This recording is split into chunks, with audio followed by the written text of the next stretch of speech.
Hello എല്ലാവർക്കും നമസ്കാരം. പുതിയൊരു വീഡിയോയിലേക്ക് സ്വാഗതം. നമുക്കിന്ന് ഈ വീഡിയോയിലൂടെ Ramsey model of economic growth എന്താണെന്ന് മനസ്സിലാക്കാം. ഇത് ഒന്ന് രണ്ട് പേര് എന്നോട് ആവശ്യപ്പെട്ട് കുറച്ച് നാളായി, എനിക്ക് ഇപ്പോഴാണ് ചെയ്യാൻ സമയം കിട്ടിയത് കേട്ടോ. ഇത് കുറച്ച് ലെങ്തി വീഡിയോ ആണ്. ഇതിൽ എക്സ്പ്ലനേഷൻ പാർട്ടും ഉണ്ട്, ഡയഗ്രാം പാർട്ടും ഉണ്ട്. ഞാൻ എക്സ്പ്ലനേഷൻ വരുന്ന പാർട്ട് 1 ആയിട്ടും ഡയഗ്രാം വരുന്ന പാർട്ട് 2 ആയിട്ടുമാണ് ചെയ്യാൻ ഉദ്ദേശിക്കുന്നത്. അല്ലെങ്കിൽ രണ്ടും കൂടെ ഒരു വീഡിയോയിൽ ഉൾപ്പെടുത്തിയാൽ ഒരുപാട് ലെങ്തി ആയി പോകുന്നതുകൊണ്ടാണ് ഇങ്ങനെ ചെയ്യുന്നത് കേട്ടോ. നമുക്ക് ഈ വീഡിയോയിലേക്ക് കിടക്കാം. Ramsey model of growth. നമുക്ക് ആദ്യം തന്നെ ഇതിൻ്റെ അസംഷൻസ് എന്തൊക്കെയാണെന്ന് നോക്കാം. അതിൽ ഒന്നാമത്തെ അസംഷൻ എന്ന് പറയുന്നത് 2 factors of production, 2 factors of പ്രൊഡക്ഷൻസേ ഉള്ളൂ. അത് ലേബറും ക്യാപിറ്റലുമാണ്.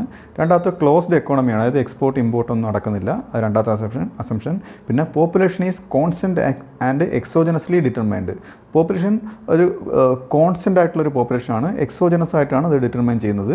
പിന്നെ അടുത്തത് ടെക്നോളജി കോൺസ്റ്റൻ്റ് ആണ്. പിന്നെ വരുന്നത് ഇക്വിലിബ്രിയം ഈസ് പാരറ്റോ ഒപ്റ്റിമൽ, അതായത് പാരറ്റോ ഒപ്റ്റിമൽ ആയിരിക്കും ഇക്വിലിബ്രിയം എന്ന് പറയുന്നത്. അതായത് അതിനെപ്പറ്റി ഞാൻ ഓൾറെഡി വീഡിയോ ഇട്ടിട്ടുണ്ട്, അതിൻ്റെ ലിങ്ക് ഇവിടെ ഇട്ടേക്കാം, ക്ലിക്ക് ചെയ്താൽ ആ വീഡിയോ കാണാവുന്നതാണ്. അപ്പം പാരറ്റോ ഒപ്റ്റിമാലിറ്റി എന്ന് പറയുന്നത്, പാരറ്റോ ഒപ്റ്റിമം എന്ന് പറയുന്നത് optimum satisfaction point wear society welfare is maximised. ഇതാണ് അതിൻ്റെ ചുരുക്കം എന്ന് പറയുന്നത്.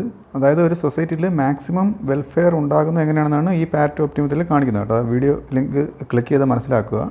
ഇനി ഈ മോഡലിനെ പറ്റി വിശദമായിട്ട് പറയുകയാണെന്നുണ്ടെങ്കിൽ, this model is based on an important economic question. അതായത് ഈ മോഡൽ എന്ന് പറയുന്നത് ഒരു എക്കണോമിക് ക്വസ്റ്റ്യൻ ആൻസർ ചെയ്യുന്നതാണ് ഇതിൻ്റെ മോഡൽ എന്ന് പറയുന്നത്. ആ ക്വസ്റ്റ്യൻ ഇതാണ്: what should be the optimal saving or accumulation? അതായത് ഓപ്റ്റിമലായിട്ടുള്ള, അതായത് പര്യാപ്തമായിട്ടുള്ള സേവിങ് അല്ലെങ്കിൽ അക്യുമുലേഷൻ എന്തായിരിക്കണമെന്നാണ്.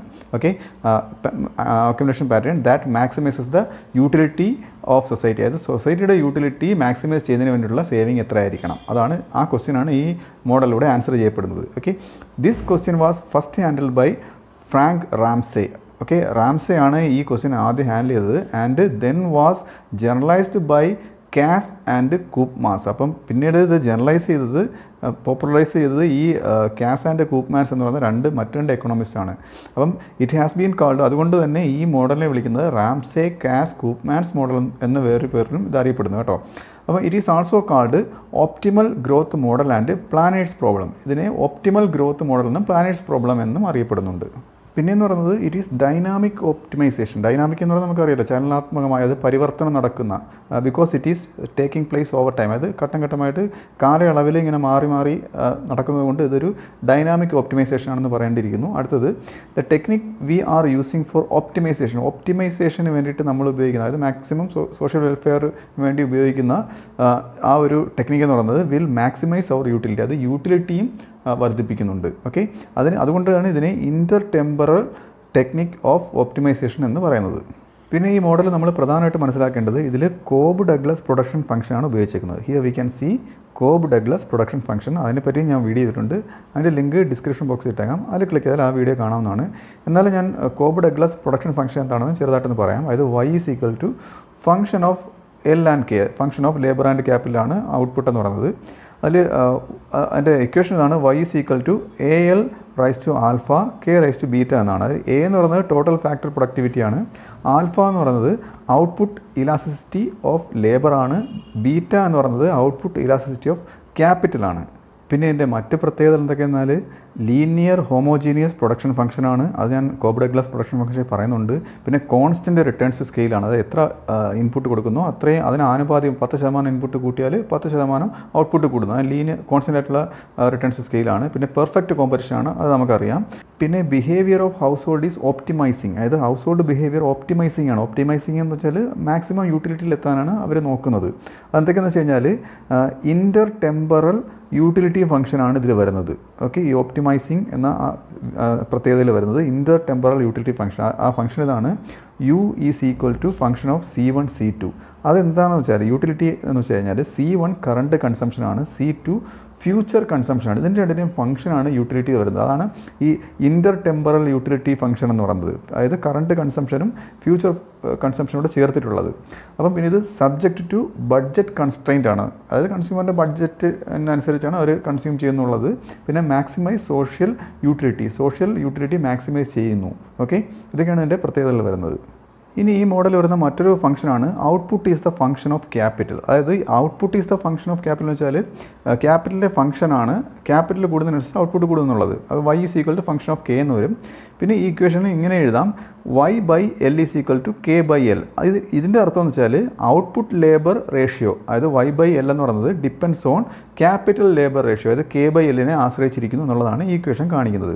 ഇനി അടുത്തത് all households are similar in taste and preference. ഇതിൻ്റെ മറ്റൊരു അസംഷൻ എന്ന് വെച്ചാൽ എല്ലാ ഹൗസ് ഹോൾഡും ഒരേ ടേസ്റ്റ് ആൻഡ് പ്രിഫറൻസ് ഉള്ളവരായിരിക്കും. ഒരു ഹൗസ് ഹോൾഡിന് ബിരിയാണിയാണ് ഇഷ്ടമെങ്കിൽ എല്ലാ ഹൗസ് ഹോൾഡർക്കും ബിരിയാണിയാണ് ഇഷ്ടം എന്നുള്ളൊരു കോൺസെപ്റ്റ്.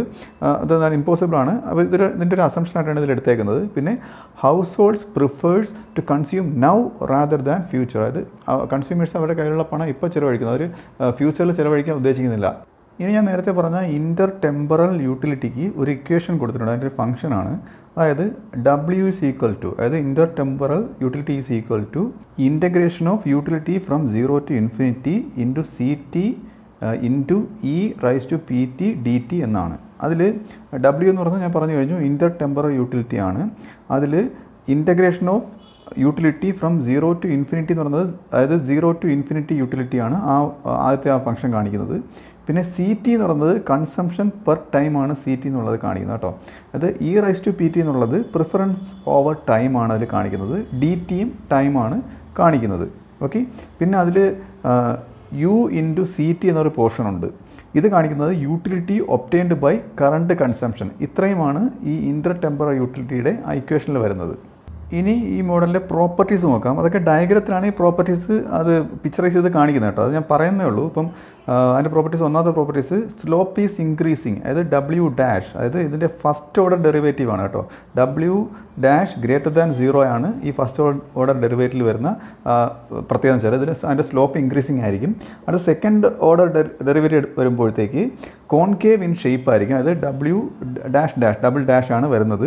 അത് W'' <0 ആണ്. അത് സെക്കൻഡ് ഓർഡർ ഡെറിവേറ്റീവ് ആണ് അതിൻ്റെ ഫംഗ്ഷൻ വരുന്നത്. പിന്നെ സാറ്റിസ്ഫൈസ് ഇനാഡ കണ്ടീഷൻസ് സാറ്റിസ്ഫൈ ചെയ്യുന്നതാണ് ഈ മോഡൽ. അത് ഇനാഡ കണ്ടീഷൻ എന്ന് വെച്ച് കഴിഞ്ഞാൽ വെൽ ബിഹേവ്ഡ് പ്രൊഡക്ഷൻ ഫംഗ്ഷൻ ആണ്. ഓക്കെ. പിന്നെ stability of economic growth in neoclassical മോഡലിലെ പോലെ എക്കണോമിക് ഗ്രോത്തിന് സ്റ്റെബിലിറ്റി ഉണ്ട്. ഓക്കെ. അതിൽ പറയുന്നത് ഇതാണ് y is equal to function of k, Q is equal to function of k. അതായത് ഔട്ട്പുട്ട് എന്ന് പറയുന്നത് ക്യാപിറ്റലിൻ്റെ ഫംഗ്ഷൻ ആണെന്നാണ് പറയുന്നത്. നേരത്തെ ഞാനത് പറഞ്ഞായിരുന്നു. y/L is equal to k/L, അത് ഞാൻ പറഞ്ഞിരുന്നു. പിന്നെ ഇതിൽ വരുന്നത് function of 0 is equal to 0, അതായത് 0 capital is equal to 0 output. Capital ഒന്നും കൊടുത്തില്ലെങ്കിൽ ഔട്ട്പുട്ടും 0 ആയിരിക്കും എന്നാണ് പറയുന്നത്. ഇനി എൻ്റെ ഫസ്റ്റ് ഓർഡർ ഡെറിവേറ്റീവും സെക്കൻഡ് ഓർഡർ ഡെറിവേറ്റീവും നോക്കാം. അതായത് f'(k) <0, അതാണ് ഫസ്റ്റ് ഓർഡർ ഡെറിവേറ്റീവ്. അത് കാണിക്കുന്നത് marginal productivity of capital is increasing എന്നാണ് ഇത് കാണിക്കുന്നത്. സെക്കൻഡ് ഓർഡർ ഡെറിവേറ്റീവ് വരുന്നത് f'(k) <0. ഇതിൽ കാണിക്കുന്നത് സെക്കൻഡ് ഓർഡർ ഡെറിവേറ്റീവ് വരുമ്പോഴത്തേക്ക് marginal productivity of capital is diminishing, അത് കുറയുന്നതായിട്ടാണ് സെക്കൻഡ് ഓർഡർ ഡെറിവേറ്റീവ് വരുന്നത്. പിന്നെ എൻ്റെ എക്സ്പ്ലനേഷനിൽ അവസാനമായിട്ട് പറയാനുള്ളത് സ്റ്റഡി സ്റ്റേറ്റ് ഇക്വിലിബ്രിയമാണ്. അതായത് സ്റ്റഡി സ്റ്റേറ്റ് ഇക്വിലിബ്രിയം എന്ന് വെച്ച് കഴിഞ്ഞാൽ പെർ ക്യാപിറ്റ കൺസംഷൻ, അതായത് ഒരാൾ എത്ര കൺസ്യൂം ചെയ്യുന്നുള്ളത് is equal to capital stock per work, അതിന് തുല്യമായിട്ടിരിക്കും. ഓക്കെ. ഇതാണ് സ്റ്റഡി സ്റ്റേറ്റ് ഇക്വിലിബ്രിയം കൊണ്ട് ഈ മോഡലിൽ ഉദ്ദേശിക്കുന്നത്.